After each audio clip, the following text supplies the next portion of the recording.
Hello बच्चों, let's read this question. इस question में हमें दो स्टेटमेंट दिए और ऑप्शंस दिए हैं।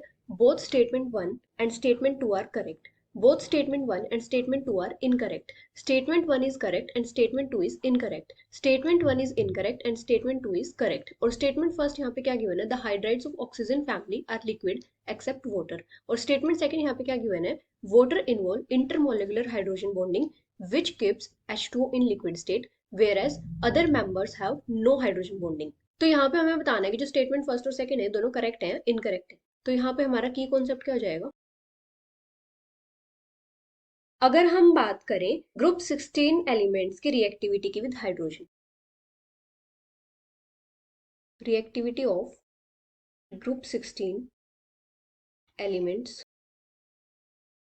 विद हाइड्रोजन, तो हाइड्रोजन के साथ रिएक्ट करके क्या फॉर्म करते हैं, हाइड्राइड्स फॉर्म करते हैं। और ये हाइड्राइड्स कौन से होते हैं, जैसे वाटर, H2S, H2Se और H2Te।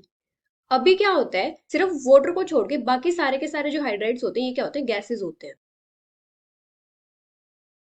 अभी अगर हम बात करें वाटर की, तो वाटर के केस में क्या होता है, इंटरमोलिकुलर हाइड्रोजन बॉन्डिंग होती है। Intermolecular hydrogen bonding. और ये किस टाइप से होती है, जैसे ये हमारे पास एक वाटर का मॉलिक्यूल, तो यहाँ पे क्या होगा, इस टाइप से हाइड्रोजन बॉन्डिंग होगी दूसरे वाटर मॉलिक्यूल के साथ। यहाँ पे क्या होगा, डेल्टा नेगेटिव, यहाँ पे डेल्टा पॉजिटिव, यहाँ पे डेल्टा पॉजिटिव, इस टाइप से। अभी यहाँ पे क्या हो जाएगा, वाटर मॉलिक्यूल होगा। फिर इस ऑक्सीजन की भी यहाँ पे फर्दर इंटरमोलिकुलर हाइड्रोजन बॉन्डिंग होगी। तो इस हाइड्रोजन बॉन्डिंग की वजह से जो वाटर मॉलिक्यूल होता है ये लिक्विड फॉर्म में एग्जिस्ट करता है, एग्जिस्ट इन लिक्विड फॉर्म।